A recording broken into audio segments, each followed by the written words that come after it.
All right. Welcome back into the Between the Hashmarks podcast. The NFL draft officially in the rearview mirror. The schedule release in the coming days.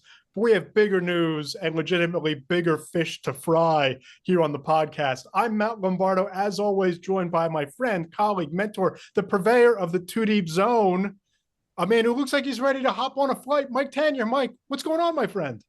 I never realized how much I looked like Andy Reid in a Hawaiian shirt until I put on a Hawaiian shirt. This is terrifying. But I'm guessing people who are watching us, if you're watching us, might be a little confused as to why you and I are decked out in the Hawaiian shirt. It's not Gonzo Friday going back a few decades here in Greater Philly. Why are we doing this? Yeah, I have the Hawaiian shirt. I have the beads from the visit in Maui a couple of years ago. We both saw the report that the Los Angeles Rams are holding a mini camp in Maui, and I think we should try to go. Can you, as the veteran of the podcast, can you make this happen? I'm going to be sending out our credentials on both of our behalves, a credential request to the Rams to let us go. We may bump Jordan Rodriguez or somebody like that. It's no big deal. It's no big deal.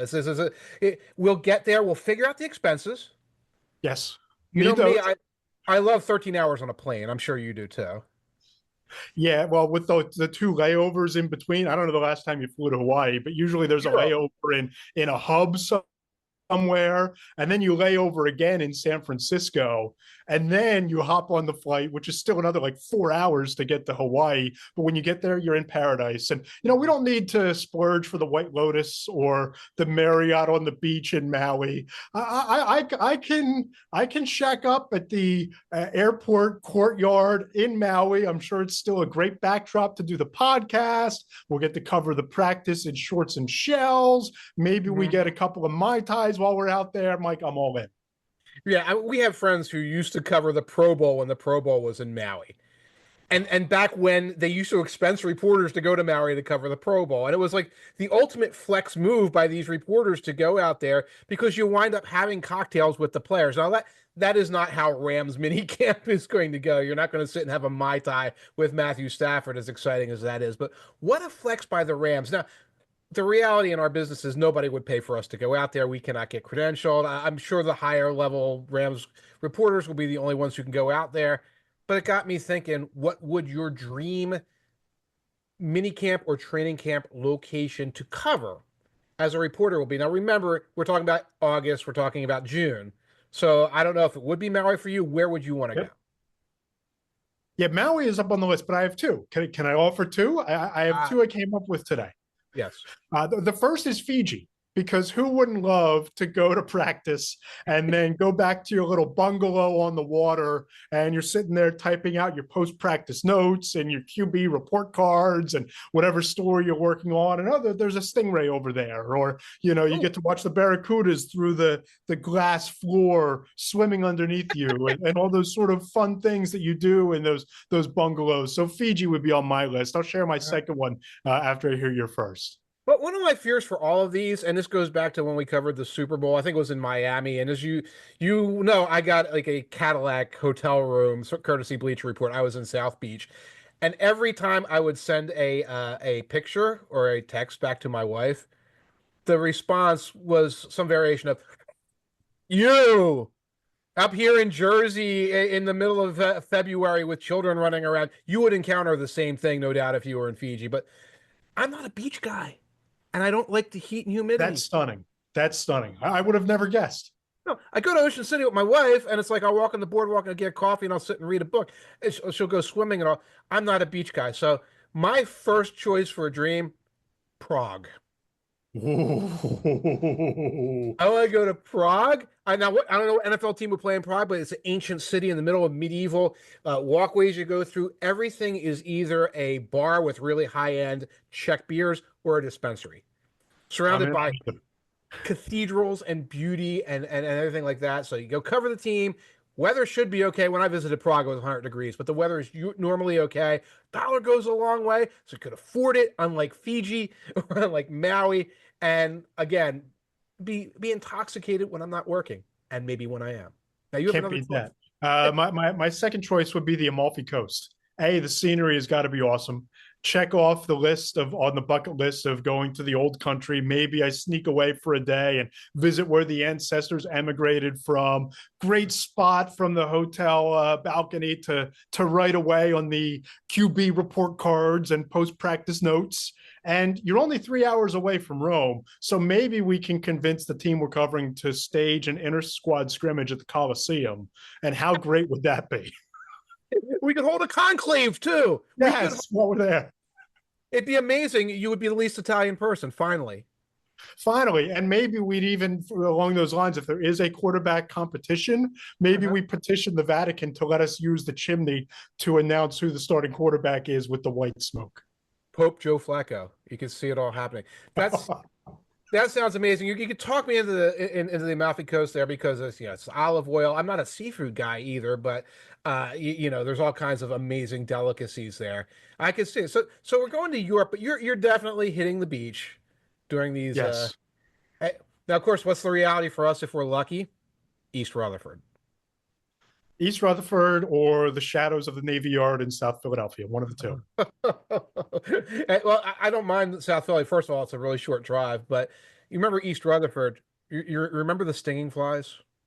The stinging flies, and for whatever reason, in their infinite wisdom, the New York Giants always hold their press conferences outside, and you have Newark Airport half a mile down the road. So your Brian Dable is talking about like the defensive tackle who had like 4 sacks in practice the day before, and all you hear is yes. Your audio cuts out because of the airplanes taking off and landing overhead during the press conferences. So as far as dream training camp venues are concerned, East Rutherford might be the nightmare. Speaking of someone who was on that beat for 3 years, spending 3 summers in 117-degree weather and 88% humidity, with the stinging flies and the airplanes and the vast wasteland of parking lots with the sun beaming off the macadam. Thanks, but no thanks. Absolutely. I remember all of that. So I'd take Maui.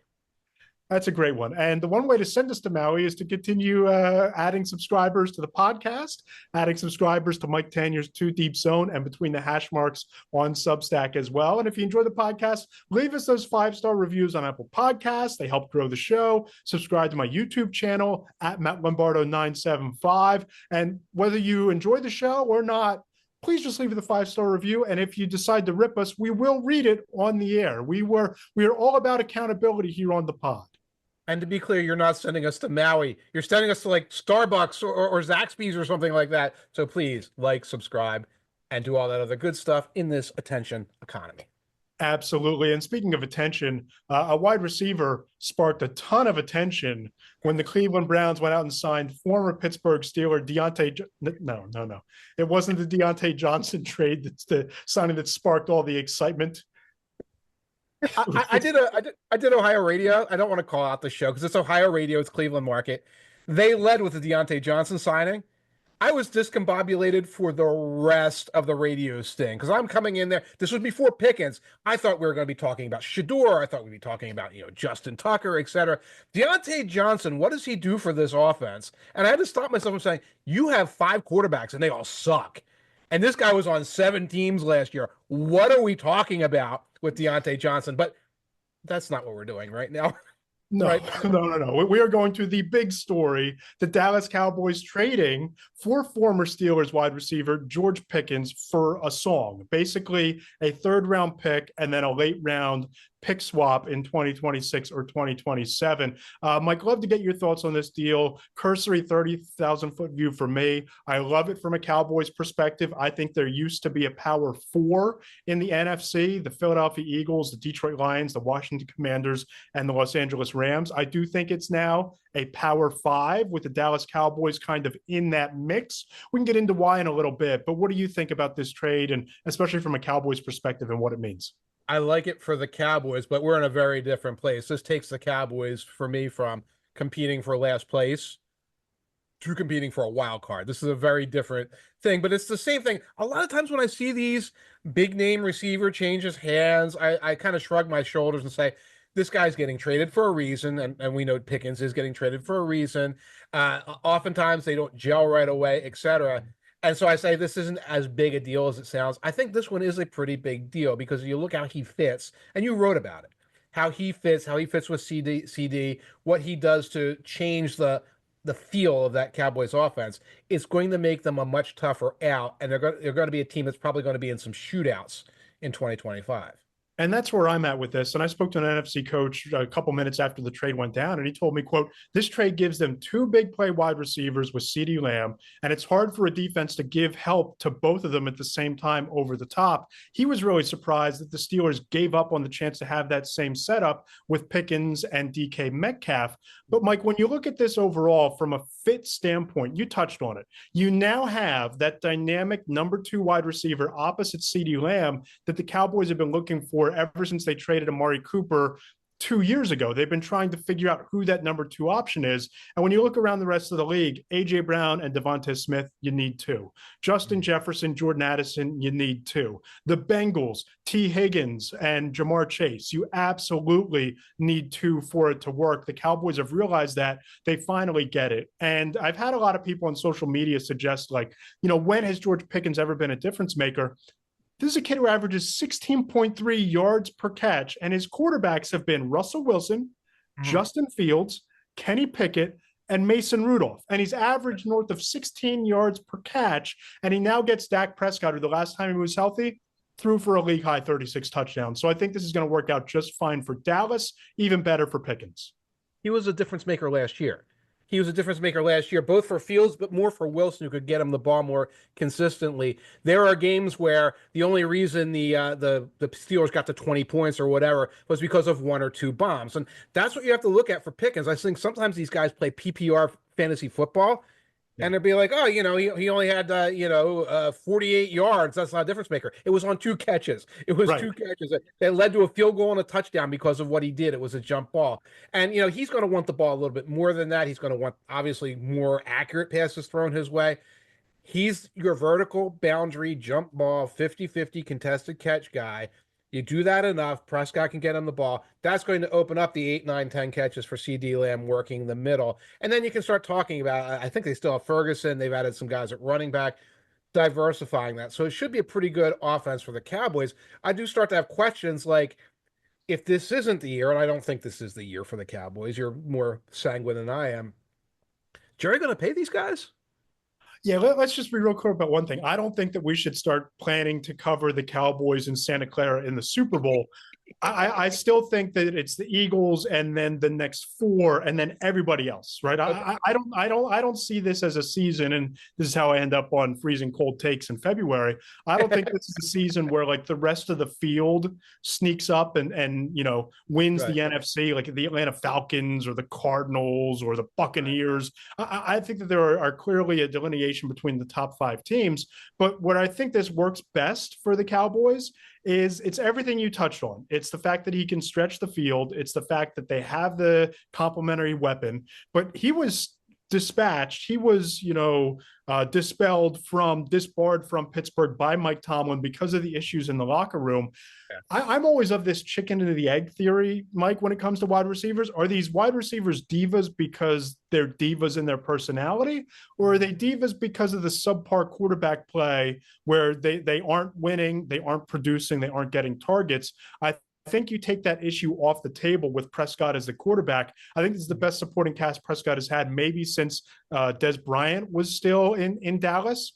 But I think that if this isn't the year, look, you're gonna have to sign Micah Parsons, right? I don't know how you let Micah Parsons walk. I think you have to pay him $1 more than the Cleveland Browns paid Myles Garrett. I think you need to keep building out the defense over the next couple of drafts. And Pickens, it's going to come down to one of those, okay, he wants to bet on himself. It sounds like he doesn't want to sign a long-term deal. If he has that, 1,300-yard, 9-touchdown season, if you're the Cowboys, you kind of have to back up the Brinks truck for that, don't you?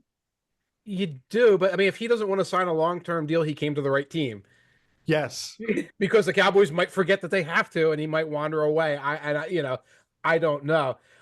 You know who the big loser in this trade is? Not the Steelers. It's the New York Giants. Because when you look at this and you say, well, the Cowboys have just elevated themselves from this team that could be down there with you, could be in this rebuilding place, to a team that, yeah, they're going to be in the wild card chase probably at some level. The one team that improved themselves the least in this offseason was the New York Giants, the one team that had the furthest to go. It's remarkable how like the league sort of passes them by. Yeah, I mean Abdul Carter's a heck of a player. Look at that roster and tell me how that team's going to do anything but finish last place in the division.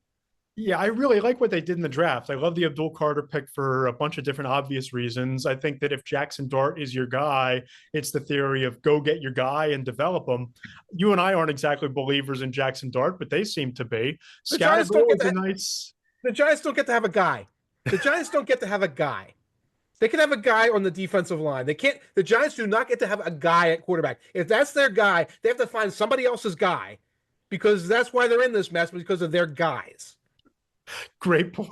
Great point. But I'm with you. I think you look at the NFC East now, and you got two real juggernaut powerhouses, and you have the Cowboys who are going to play their way into maybe that conversation if you can split with both of those teams. You're in the mix. If you steal a game from the Eagles, steal a game from the Commanders, handle your business, you're in the conversation. The Giants they don't even have the phone number to call up and join the call. Right. They can't even get on Snapchat right now. That's how out of the conversation they are.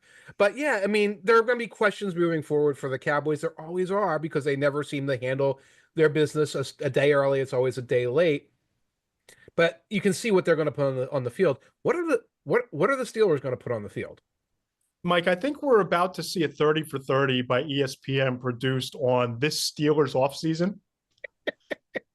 Because I don't know what the plan is. It's almost like plan ain't got no plan. Yeah. Right? I mean, you trade for DK Metcalf, which, okay, I can get behind. You're pairing DK Metcalf and George Pickens for all of the reasons that the NFC coach told me you would want to have those two. You want to create mismatches on both perimeters. You already have a really good defensive line, a foundational player in TJ Watt. What the hell are you doing at quarterback? And then you trade away. Then you trade away George Pickens, and you're left with DK Metcalf, Mike Tanier, and Aaron Schatz as your three receivers. Trying to remember now who they've got at receiver. I am drawing a complete blank right now. I don't know why I faded like this. It is not just me and Aaron. It is. Now, I'll say this while I'm looking this up. I mean, this offseason is happening to the Steelers. They're not having an offseason. It's happening to them. I think that they went too long. I think they wanted draft picks this year for Pickens, and I don't think they like what they heard, so they came in late. Obviously, Aaron Rodgers is happening to them to a degree.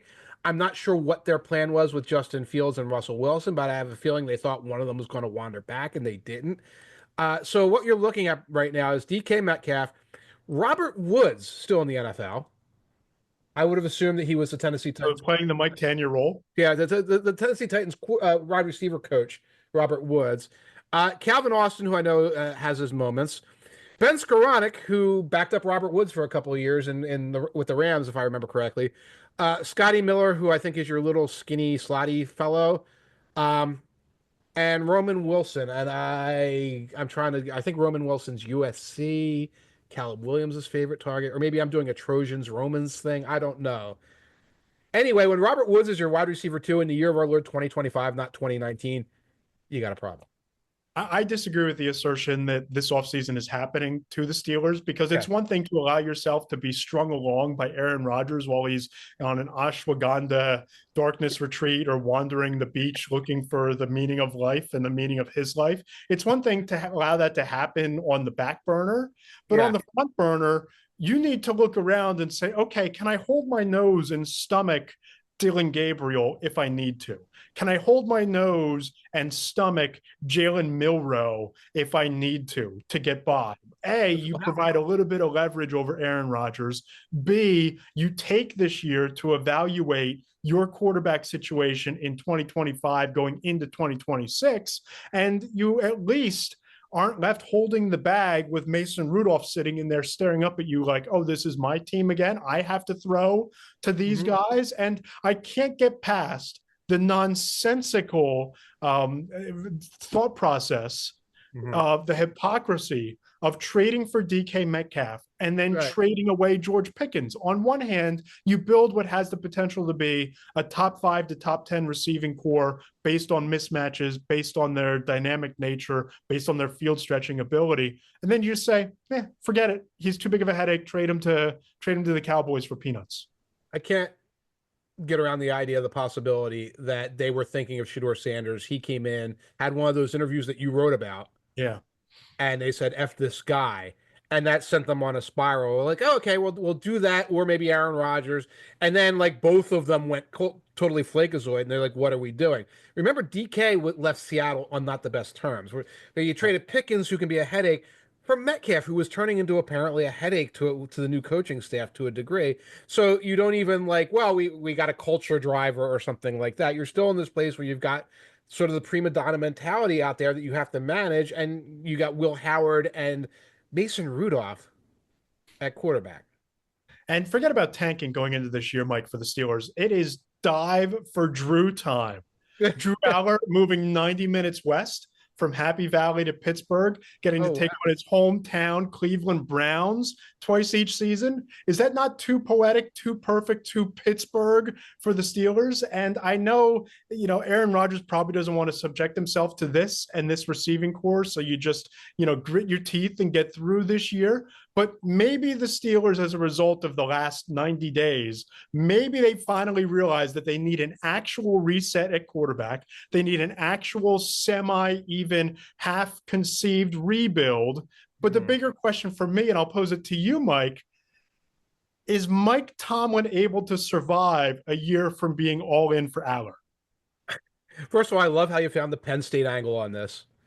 Congratulations. I like the idea they're going to do that while Mara and Irsay battle for Arch Manning. This is how this is going to go.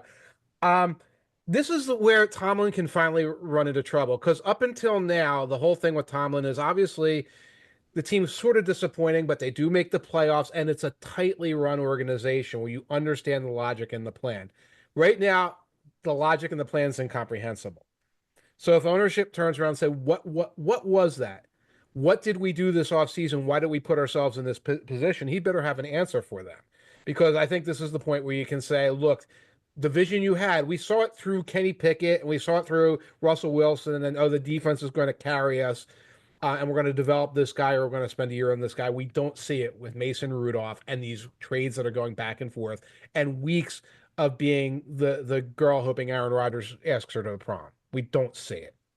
Right, and if you're TJ Watt, if you're Urban, at some point, do you not go into Omar Khan's office and say, what the hell, man?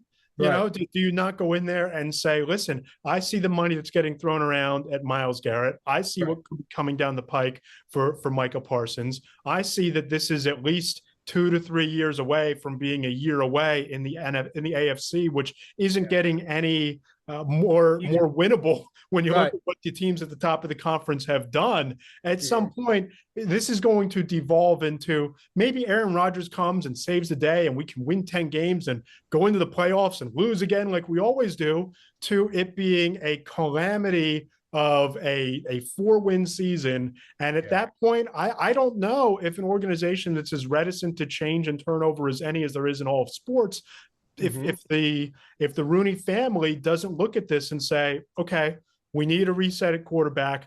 Thank you for all you've done, Mike. We'll talk to you in a few years about going in the Ring of Honor. Thank you for what you've done, Omar. It's now clean sweep, clean slate, fresh start for the Steelers. What's remarkable is I just triple checked this TJ Watt. This is the final year of his contract. The Steelers do usually do the extension in the final year. They usually wait till the final year, but then they're pretty quick. And for a core guy, they're pretty generous. They better get on that. Yes. Yeah. They better get on that one right now. Here's a problem we solved so that Watt's happy and they can point to the idea that, like, no, we're not just adrift right now. And you better bring one of those PGA Tour size checks to fit the number of zeros you're going to need on it to placate TJ Watt to stomach a rebuild. Absolutely. So in addition to the humiliation in Pittsburgh, what is happening in Miami? I mean, we're all dressed for vacation going to Maui to cover the Rams, but in Miami, man, it is anything but a restful offseason. I put this on our thing here because every time I hear something coming out of Dolphins headquarters, it sounds like they are just trying to humiliate Tua. And Yes. the most recent one, it was on Pro Football Talk, is Tyreek Hill names his top 5 quarterbacks. Now, to give a little context, right before the draft, many people know this, Cam Ward was on a Twitch stream, and they said, who are your favorite wide receivers? And he's like, well, Calvin Ridley's number 1 because he knows the Titans are going to draft him. And they says, well, Jamar Chase and Justin Jefferson because you have to be a little realistic.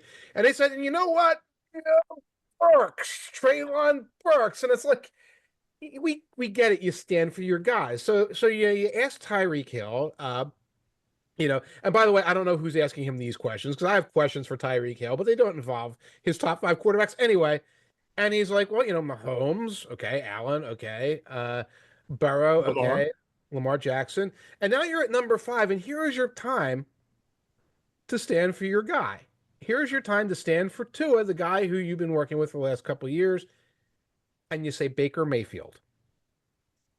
Now, not only is Baker a little bit out of left field here, but right? It's not even like you look at Tampa Bay and you're like, oh, I'd love to play with Baker. I'd love to play with Mike Evans. They re-signed Chris Godwin. Right. They had J.O. McMillan on the roster, who's an ascending talent, and they brought back Chris Godwin. So there's not even room in the inn for Tyreek Hill to move from Miami to Tampa.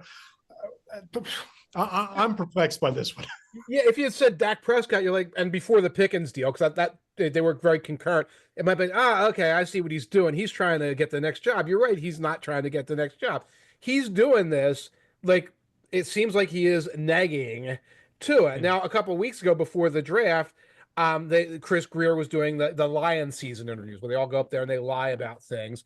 And they asked him to rattle off the team leaders of the Dolphins. Well, that's tricky because the Dolphins seem to lack a lot of leadership.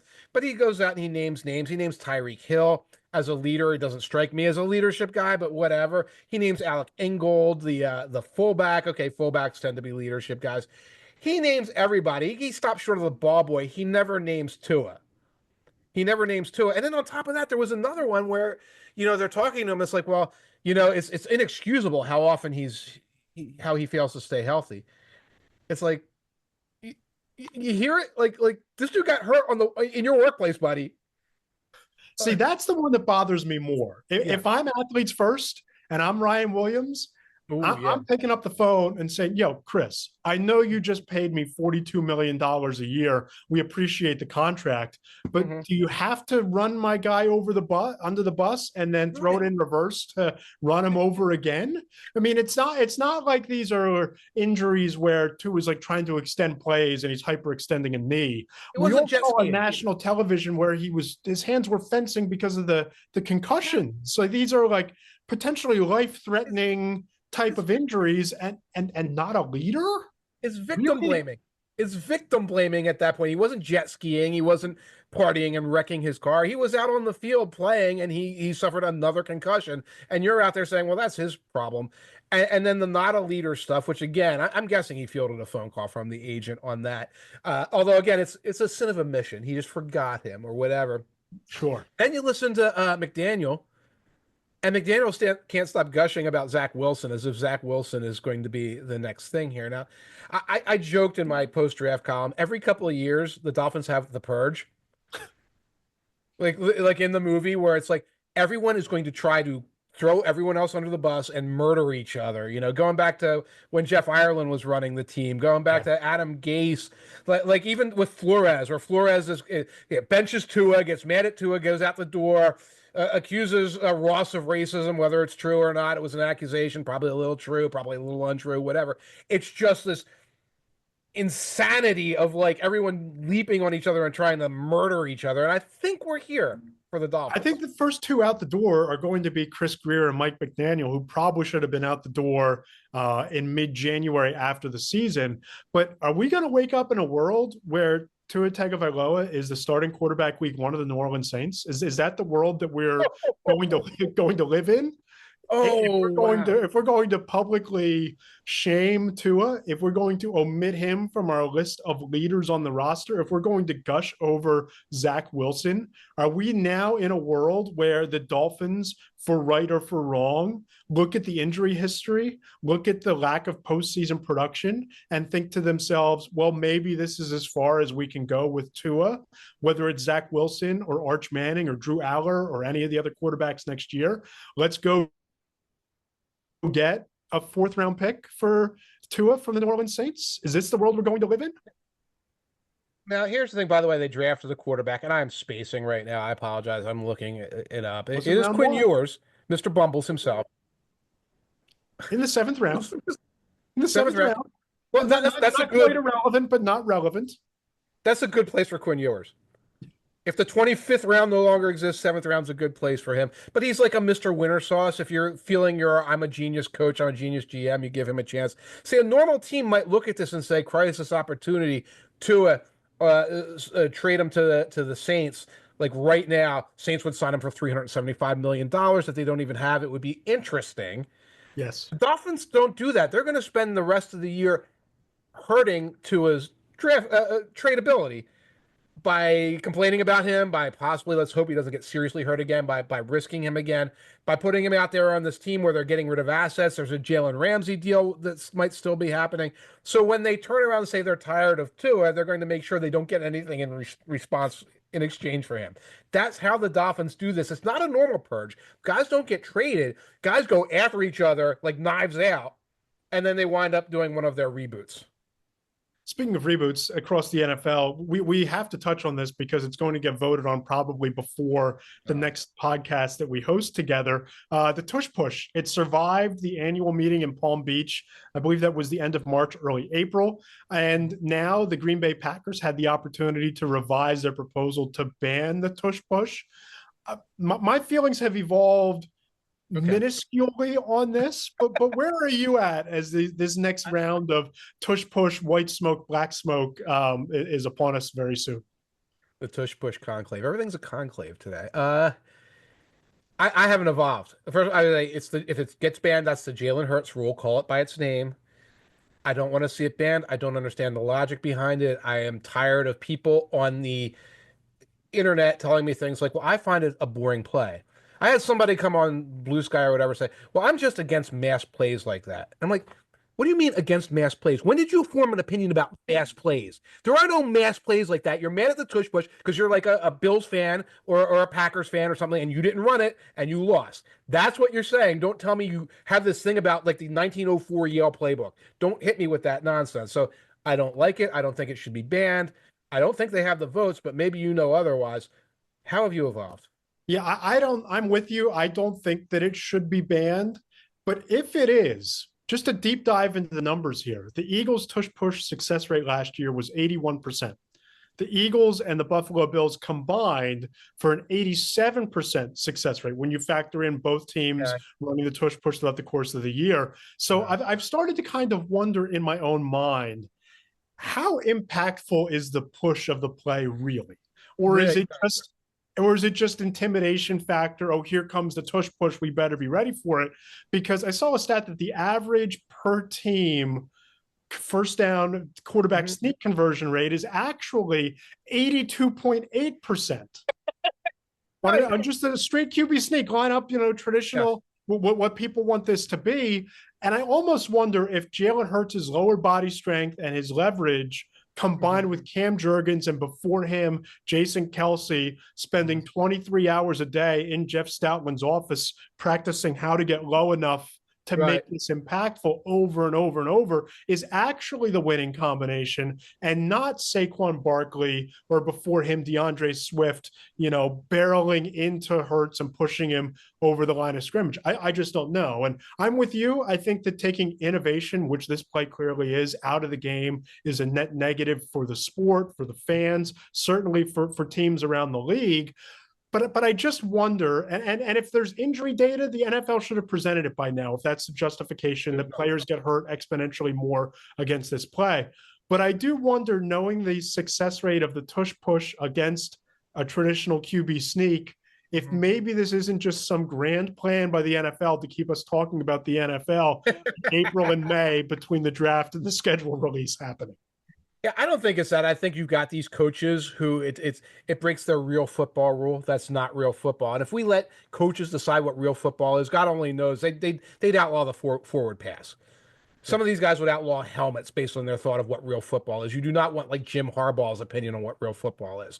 So I think that's what's going on there. I think there is a little bit of a safety concern, but there's no numbers to back it up. And there is a perceptual concern based on exactly what you said. For years for sneaks, 4th-and-1 sneaks, goal line sneaks, it's around 80%. It's been around 80%. So it goes up to 81 or 83%. The Eagles may get 1 or 2 sneaks a year that you can see like the second effort is clearly a mass of guys getting pushed forward. Most of the time, Hurts has it automatically. So it's kind of a non-issue. It just, at this point, it becomes, and I'll say this. We grew up Eagles fans. We covered the Eagles. We got Eagles stuff behind us. When you win the Super Bowl, and immediately afterwards, it's like, well, that was illegal. They did illegal stuff. I don't want to hear it. A couple of years ago, when you beat the 49ers, and then you get to, well, the quarterback got knocked out. Yeah, quarterbacks get knocked out, especially when they're rookies, especially when the defense gets 70 sacks. That's football. I don't want to hear how there's an asterisk next to it. When you watch the Eagles beat the Patriots in the Super Bowl, and you hear Chris Collinsworth going on for the entire game, well, God, I don't even know what the officials are doing here today. After a while, it becomes a secretion of, you know what? Screw all of you. Screw all of you.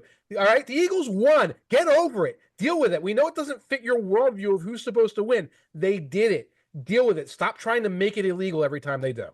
And not to mention, if you take the tush push out of the equation, the Eagles still sacked Patrick Mahomes 6 times without calling a blitz the entire night. The rookie cornerback Cooper DeJean still had a pick 6. Zach Bond still had a timely interception at the end of the half. Jalen Carter still like murked Matthew Stafford, so he threw a ball out of bounds, and on 4th down in the snow. Show me where it had that actual difference for this team. Right. It's almost like the spiteful, vindictive, you're not allowed to have nice things move. And I see you, NFL, and I see you fans, and I am not having it. And you wrote going into the Super Bowl, the Eagles played against the Kansas City Chiefs about the tush push. I have this theory now that it might just be the sneak part that matters. How much in your reporting experience does the push part actually make the difference? What I heard, there's a couple of things I heard, and I talked to a few people about it. Like, you talked about getting low. Like, one of the little tricks that it seems like the Eagles do is they lose the leverage battle. The idea here is that everybody on 4th and inches, I think it was Booger McFarland who explained it to me. Everybody on 4th and inches is trying to get as low as possible. Those defensive tackles are getting as low as possible. And you let them, and you create a little platform. Okay, so they go low, Kelsey and the interior line go over them, and then it creates a little platform that you can slide Jalen Hurts across. Now, if that's all there is to this, then other teams have to have spotted this. Right. Okay. And if that's all there is, you can run a sneak that way if that's what you've discovered. Right, and it's going to be 80% success, or maybe you've gotten it to 81 along the way. So if that's really what we're talking about, and the push is just this sort of extra thing that maybe works when Frankie Louvu comes leaping straight at you and you have somebody else behind him or whatever, then really this is just a tempest in a teapot. Going to be fascinating to see how it plays out. Mike, what's coming up on the 2 Deep Zone in the next couple of weeks here? I'm doing mailbag next week, trying to lay a little low. We also have soon the Seahawks all-time top 5 quarterbacks, the final installment of the all-time 18 months in the making all-time quarterback series, the Seahawks. Love it. We're continuing to grade every team's offseason across the NFL, shooting for at least 2 per week, leading you into training camp. Just fresh off of, I'll give you the grade for the Arizona Cardinals. Why don't you guess what I might have given the Arizona Cardinals as an offseason grade? Man, they made so many additions on defense. They got so many good guys in the draft. If Will Johnson is healthy, that's amazing. Giving him an A.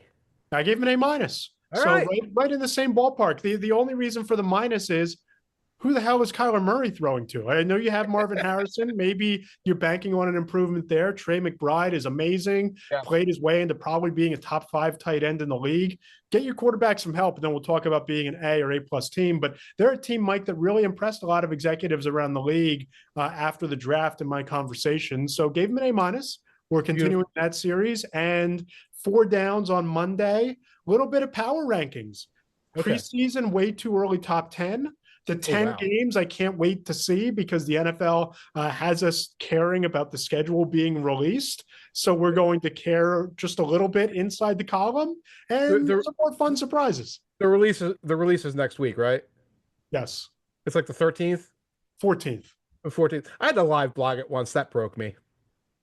Yeah, it's one of those things. Like, where did my life go wrong? How did I wind up here writing about a game that I knew was going to be played, just not when it was going to be on TV? Now you know it's going to be on Sunday night on week 8, and that changes everything. Well, I mean, I will read what you write, so your labors will not be in vain. I ain't writing about the schedule though. I am not doing it. I will get text messages though from Eagles fans, like, "Oh my God, we're going to go to this game. We're going to go to that game." And it's like, so I get it. Like, if you're a fan with like tickets, like you plan your fall around this, it's a big deal. But for you and I think it's more like, okay, the games will happen. We'll be there. Yes. Let's write about it. Yeah. So go ahead and subscribe to the Two Deep Zone for Mike Tanier's unique blend of humor, analysis, insight. It's the best football content you're going to read online. Subscribe to the podcast on Apple Podcasts, Spotify, SoundCloud. Check us out on my YouTube channel, Matt Lombardo 975. And please go ahead and subscribe to Between the Hashmarks on Substack if you enjoy my reporting, analysis, and insight. Mike, this was a ton of fun as always. I'll see you in Maui. See you in Maui, man. Or Prague.